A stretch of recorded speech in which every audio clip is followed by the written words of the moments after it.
Ici, à la mosquée Hassan II de Libreville, les portes se sont rouvertes pour la première fois depuis 8 mois à cause de la lutte contre le coronavirus.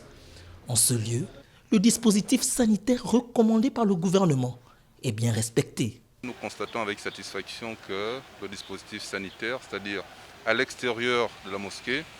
nous avons un cubitonnaire pour le lavage des mains, nous avons la prise de température avec le thermoflash et à l'intérieur de la mosquée, nous avons constaté qu'il y avait 30 personnes et toute la distanciation physique qui a été mise en place avec bien évidemment des marquages au sol pour éviter que les personnes puissent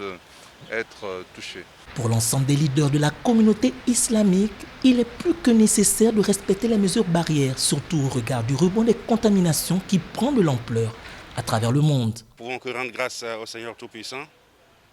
qui a permis cette réouverture et l'implorer afin que les causes qui ont engendré la fermeture de nos lieux de culte, je parle des lieux de culte, c'est sans exception, que cette cause que Dieu a exaltée lui-même s'en charge. Car lorsque nous voyons le regain de contamination un peu partout,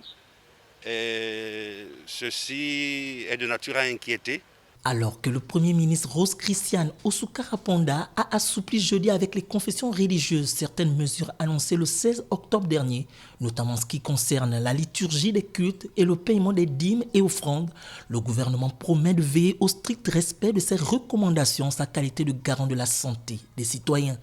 Il compte donc poursuivre ses visites d'inspection dans les lieux de culte chrétiens dimanche, et cela à travers tout le pays.